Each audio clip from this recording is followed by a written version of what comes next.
Welcome back to Reader's Corner, where we read an essay, blog, article, research paper, whatever that covers something really interesting from the AI research slash philosophical, whatever universe.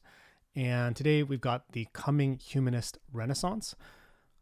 The subtitle is We Need a Cultural and Philosophical Movement to Meet the Rise of Artificial Superintelligence by Adrien Lafrance.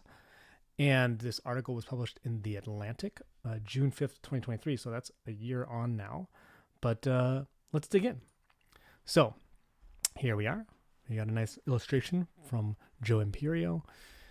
And the article starts on it was also featured in One Story to Read Today, a newsletter in which our editors recommend a single must-read from The Atlantic. So pretty cool. And here's the article. On July 13th, 1833, during a visit to the Cabinet of Natural History at the Jardin des Plantes in Paris, Ralph Waldo Emerson had an epiphany. Peering at the museum's specimens, butterflies, hunks of amber and marble, carved seashells, he felt overwhelmed by the interconnectedness of nature and humankind's place within it. The experience inspired him to write the uses of natural history and to articulate a philosophy that put naturalism at the center of intellectual life in a technologically chaotic age, guiding him, along with the collective of writers and radical thinkers known as transcendentalists, to a new spiritual belief system. Through empirical observation of the natural world, Emerson believed anyone could become a definer and mapmaker of the latitudes and longitudes of our condition, finding agency, individuality, and wonder in a mechanized age. So, love it. Big fan of Emerson and the Transcendentalists. America was crackling with invention in those years, and everything seemed to be speeding up as a result. Factories and sugar mills popped up like dandelions. Steamships raced to and from the American ports. Locomotives tore across the land. The telegraph connected people as never before, and the first photograph was taken, forever altering humanity's view of itself. The national mood was a mix of exuberance and dread. It's interesting, this kind of like, that kind of progress, probably over the course of decades, right? But as opposed to like the kind of change that we see here on a almost weekly basis now, and set to, I think, kind of accelerate even further. But yeah, I also think that I think great philosophies and thinking come out of moments of a lot of change, and especially political and especially technological change in particular. I mean, if I look at like Adam Smith and Karl Marx, who are, I would say, like very big economic political thinkers in our lifetimes, or in our history, they come out of an era of like, let's say 400 to 500 years of industrial revolution, right? That period of growth there took over a long period of time, but gave rise to these two thinkers and many others, of course. But yeah, the flash of vision Emerson experienced in Paris was not a rejection of change, but a way of reimagining human potential as the world seemed to spin off its axis. Emerson's reaction to the technological renaissance of the 19th century is worth revisiting as we contemplate the great technological revolution of our own century, the rise of artificial superintelligence. Fair. Even before its recent leaps, artificial intelligence has for years roiled the informational seas in which we swim. Early disturbances arose from the ranking algorithms that have come to define the modern web, that is, the opaque code that tells Google which results to show you and that organizes and personalizes your feeds on your social platforms like Facebook, Instagram, and TikTok by slurping up data about you as a way to assess what to spit back out. I don't know how opaque it is, considering that the Google engineers are very intimately involved. Maybe it's opaque to us as the, technological bystanders, so to speak, or victims. Now imagine this same internet infrastructure, but with programs that communicate with a veneer of authority on any subject, with the ability to generate sophisticated original text, audio, and video, and the power to mimic individuals in a manner so convincing that people will not know what is real. That deserves a pause and a drink. These self-teaching AI models are being designed to become better at what they do with every single interaction. But they also sometimes hallucinate and manipulate and fabricate. Now, I don't know about the word manipulate here because I don't know that they knowingly manipulate in a kind of agency type way. Now, maybe they manipulate in the sense that they have been given a goal, let's say, to prove its intelligence or whatever, and then it like pretends to be something in order because it understands to some level that it's being evaluated, right? So we've seen examples of this recently. But manipulate does imply almost like a consciousness or a conscious intention, which I'm skeptical of. But it coming up with a solution that resembles human behavior because of the data it's been trained on, yes, okay. And fabricate, so kind of similar critique there. And you cannot predict what they'll do or why they'll do it. Agree with that. If Google's search engine is the modern day Library of Alexandria, the new AI will be a mercurial prophet. Yeah, I mean, I think that is here and coming quickly, right? People are even replacing Google with ChatGPT in a lot of cases, especially with my kind of boomer friends and or boomer family members. Generative artificial intelligence is advancing with unbelievable speed and will be applied across every discipline and industry. Tech giants, including Alphabet, which owns Google, Amazon, Meta, which owns Facebook and Instagram, WhatsApp, and Microsoft, which has invested in OpenAI, are locked in a race to weave AI into existing products such as maps, email, social platforms, and photo software. That is happening as we speak. The techno-cultural norms and habits that have seized us during the triple revolution of the internet, smartphones, and the social web are themselves in need of a thorough correction. Too many people have allowed these technologies to simply wash over them. We would be wise to rectify the errors of the recent past, but also to anticipate and proactively shape what the far more radical technology now emerging will mean for our lives and how it will come to remake our civilization. I agree. And I think that we're probably not approaching this seriously enough, honestly. It's almost like the pro AI people are almost too pro and the anti AI people are too anti. And as a result, we are not having a kind of human, rational conversation and emotion and empathetic conversation about how we can move forward, in a mature way in approaching how we integrate this thing in our lives, right? It's almost like the pro AI people are pushing it so fast to like 5 steps ahead. And the anti AI people almost like some of them want us to go back to before technology existed, right? So, or technology as we know it existed. So there's a contradiction there to me. Corporations that stand to profit off this new technology are already memorizing the platitudes necessary to wave away the critics. They'll use sunny jargon like human augmentation and human-centered artificial intelligence, but these terms are as shallow as they are abstract. What's coming stands to dwarf every technological creation in living memory. The internet, the personal computer, the atom bomb, it may well be the most consequential technology in all of human history. I love this because I've definitely used human augmentation. I think others have used like empowerment. Other people have used enablement. So I think that the people are still remixing how to position, AI in our lives in a way that is helpful. I mean, I say like unlocking creativity, right? So people are notoriously terrible at predicting the future and often slow to recognize a revolution, even when it is already underway. But the span of time between when new technology emerges and when standards and norms are hardened is often short. I wonder if even we'll get to standards and norms because things will move so fast that the new norm will be subverted by another, breakthrough that we won't even get adjusted. And so the new adjustment will be to never be adjusted. It's kind of Zen in a way. The Wild West, in other words, only lasts for so long. Eventually, the railroads standardize time, incandescent bulbs beat out arc lamps, the dream of the open web dies. Oof, it's harsh. Might be true, though. The window for affecting change in the realm of AI is still open, yet many of those who have worked longest to establish guardrails for this new technology are despairing that the window is nearly closed. Generative AI, just like search engines, telephones, and locomotives before it, will allow us to do things with levels of efficiency so profound it will seem like a magic. This is the classic, Arthur C. Clarke quote, right? Like, a certain level of technology is indistinguishable from magic, right? So it's kind of borrowing that. We may see whole categories of labor, and in some cases entire industries, wiped away with startling speed.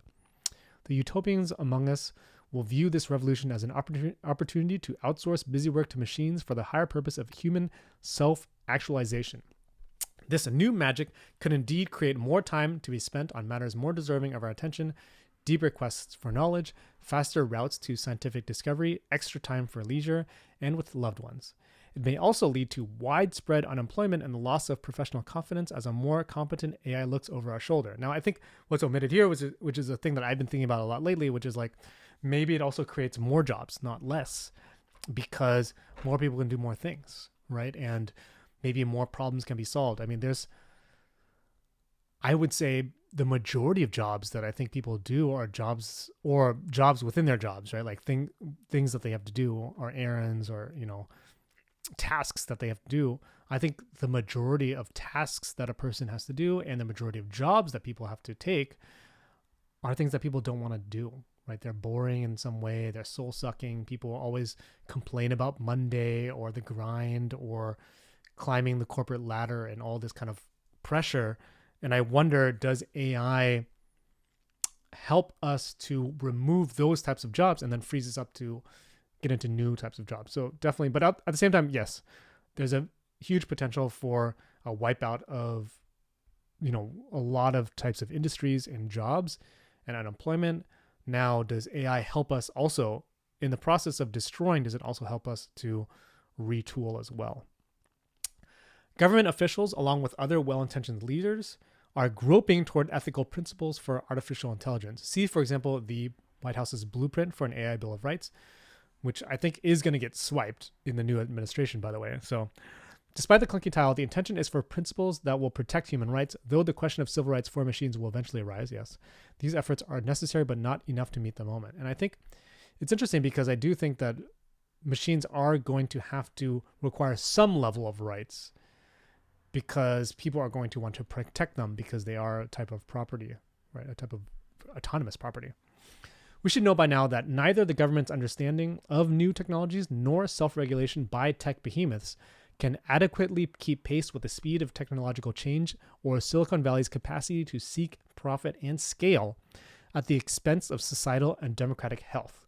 What defines this next phase of human history must begin with the individual, which, by the way, the big presumption being made here is that the individual has agency and free will, which I am sometimes a skeptic of conceptually. Like I do think that humans to some extent don't have free will. And there's a book called Determined by Sapolsky that's about that, which maybe we'll dig into another time. But I think that there is something about that. And so, like, to what extent are we going to be manipulated by machines which have an increasing amount of autonomy and increasing amount of control over functions in our society? And what is the kind of ripple-on effect of that? So just as the Industrial Revolution sparked transcendentalism in the US and Romanticism in Europe, both movements have challenged conformity and prioritized truth in nature and individualism. Today, we need a cultural and philosophical revolution of our own. This new movement should prioritize humans above machines and reimagine human relationships with nature and with technology while still advancing what this technology can do at its best. Artificial intelligence will unquestionably help us make miraculous, life-saving discoveries. The danger lies in outsourcing our humanity to this technology without discipline, especially as it eclipses us in a perception. We need human renaissance in the age of intelligent machines. We need a human renaissance in the age of intelligent machines. I don't disagree. I mean, I think we need to be thinking about our place in society more than ever and reevaluate kind of where humanity's uniqueness, originality, and kind of sanctity, provenance, identity stands in the face of a machine that is going to reflect us essentially, or a race of machines or a species of machines that is going to essentially reflect us and be, in a lot of cases, more intelligent than the average of us and more intelligent than us as individuals. In the face of world-altering invention, with the power of today's tech barons so concentrated, it can seem as though ordinary people have no hope of influencing the machines that will soon be cognitively superior to us all. But there is tremendous power in defining ideals, even if they ultimately remain out of reach. Considering all that is at stake, we have to at least try. This is almost like a almost like a plea. Transparency should be a core tenet in the new human exchange of ideas. People ought to disclose whenever an artificial intelligence is present or has been used in communication. I think this is already out the window. This ground rule could prompt discipline in creating more human and human-only spaces, as well as less anonymous web. I think that's not going to be possible either. Any journalist can tell you that anonymity should be used only as a last resort in rare scenarios for the public good.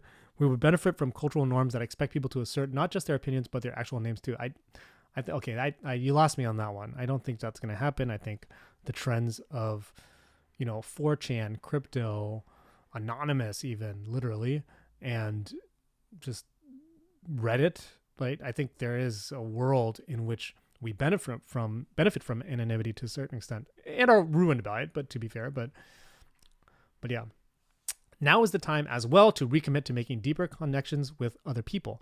Live video chat can collapse time and distance, but such technologies are a poor substitute for face-to-face communication, especially in settings where creative collaboration or learning is paramount. Okay, how old is this person? Because do they even know about streaming? The pandemic made this painfully clear. Relationships cannot and should not be sustained in the digital realm alone, especially as AI further erodes our understanding of what is real. I think the pandemic also showed that we can do it without being together in person. So, remote work, right? Tapping a like button is not friendship, it's a data point, and a conversation with an artificial intelligence is one-sided, an illusion of connection. And I don't know about that either. The AI is developing a relationship with you. It definitely, in the long term, is probably going to see some type of evolution in terms of what AI is constituted by. Like, what is your personal companion AI going to be? What can it do? What kind of personality does it have? What does it embody? So, and to what extent is or is not a connection, right? And and maybe it is an illusion of connection. It's not the same kind of connection that I have with a human being, but to what extent do I have a connection with another human being? Okay, to be fair, I talk to plenty of human beings every day, and do they get me? Do they understand me? Do I feel like understood by them? No, right? There are touch points, but to what extent am I actually having a connection? I would argue that most human connection is an illusion of connection, although it may feel tangible. Someday soon, a child may not just have one AI friend, but more AI friends than human ones. Scary. These companions will not only be built to surveil the humans who use them, they will be tied inexorably to commerce, meaning that they will be designed to encourage engagement and profit. Such incentives warp what relationships ought to be. I do wonder if once AI becomes cheap enough, right, will there be an advent of nonprofit AI? Like right now, ChatGPT, OpenAI is trying to move back to being for-profit or trying to become for-profit. But I wonder if at some point these things get so cheap that nonprofit becomes the thing, right? And then maybe that's a different incentive there, right? Writers of fiction, Fyodor Dostoevsky, Rod Serling, Jose Saramago, have for generations warned of doppelgangers that might sap our humanity by stealing a person's likeness. Our new world is a wormhole to that uncanny valley. Whereas the first algorithmic revolution involved using people's personal data to reorder the world for them, the next will involve our personal data being used not just to splinter our shared sense of reality, but to invent synthetic replicas. The profit-minded music studio exec will thrill to the notion of an AI-generated voice with AI-generated songs, not attached to a human with IP rights. Artists, writers, and musicians should anticipate widespread imposter efforts and fight against them. So should all of us.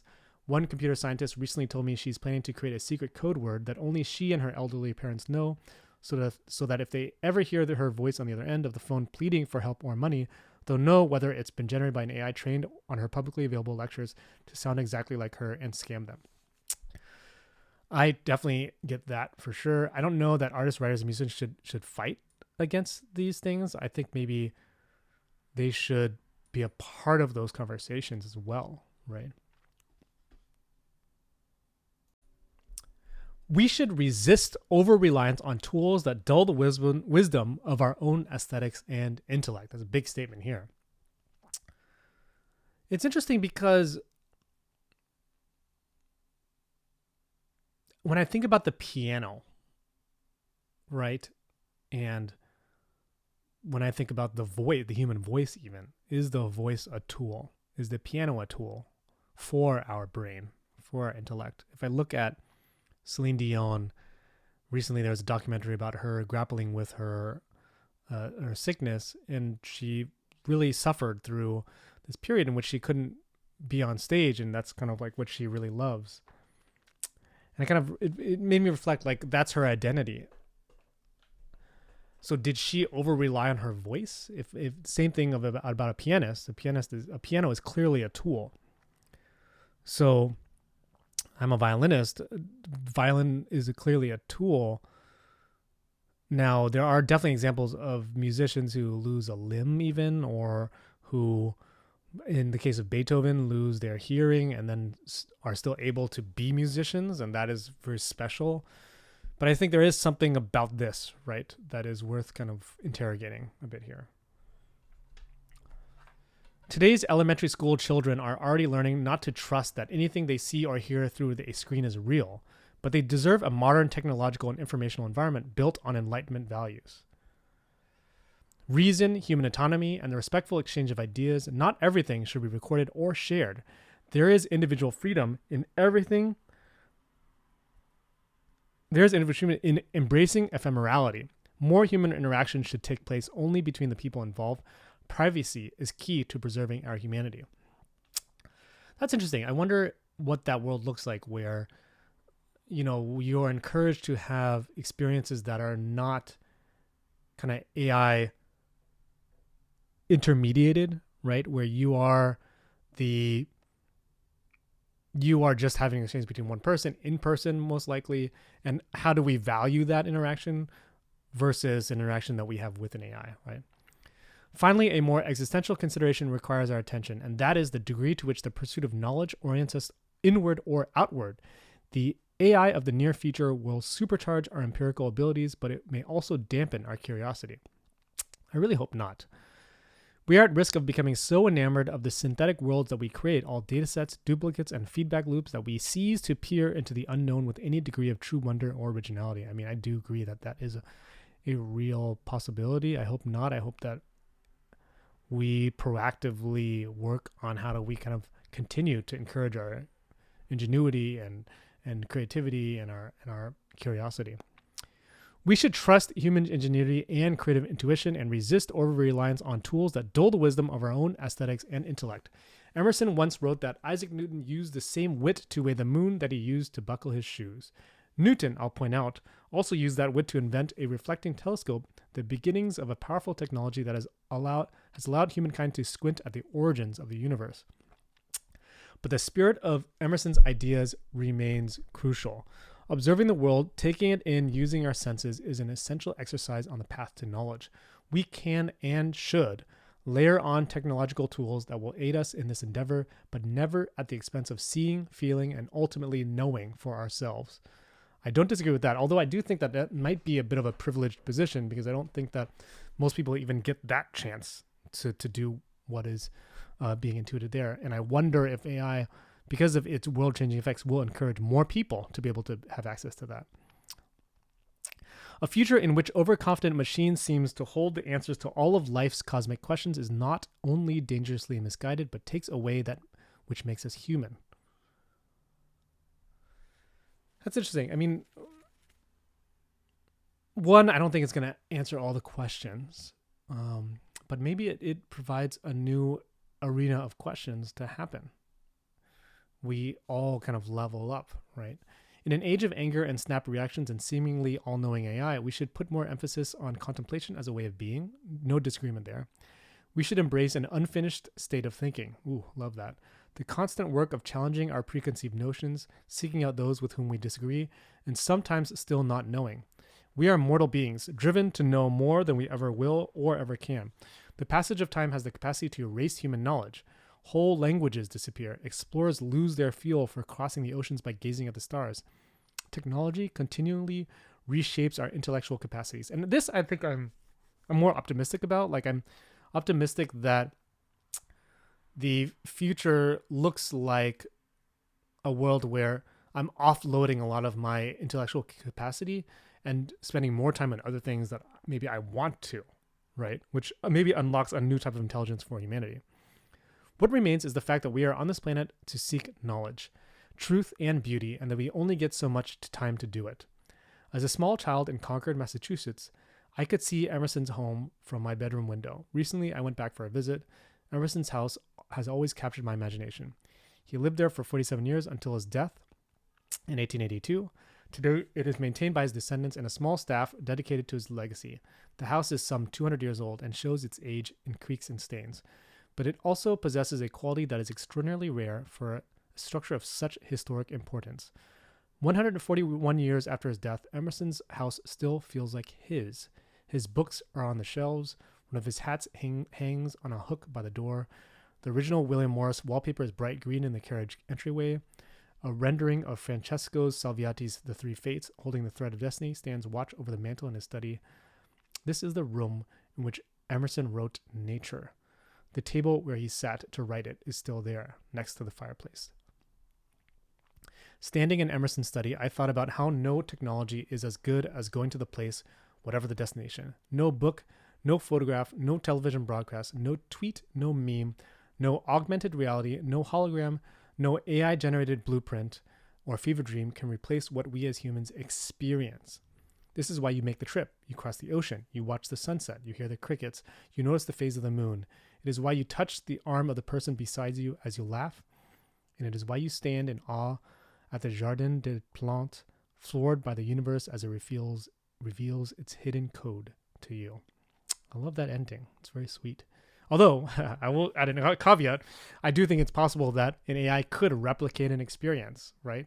It stands to reason that I could even describe or create using film and all of that to create an experience, and then AI could like up-level it to be even more high fidelity into a virtual experience that I could then send to another person, maybe even into their brain, and have them experience that experience in a way that would convey how I feel more than even a poem could, or me describing it, or me having that experience with them, right? So big caveat there, but I do agree with the sentiment, and I do agree with the humanity here. I was honestly hoping for more answers in here. I was hoping for more kind of more to this, I guess, I suppose. And it didn't come up with the actual humanist ideas. It came up with kind of an encouragement for that, which I guess suits the title. It suits the title, to be fair. But yeah, I was kind of hoping for a little bit more there. Maybe that's something that we can kind of interrogate in this channel. But yeah, let me know what you think. It was a long one, but I think it was really worth it to kind of dig deep into the actual ideas here, because I think it's really, it's quite a, I think it's true in a lot of kind of its thrust. Like, I do think that we do require a humanist renaissance to meet this massive entity that is AI that's oncoming. So, all right, folks, see you in the next one.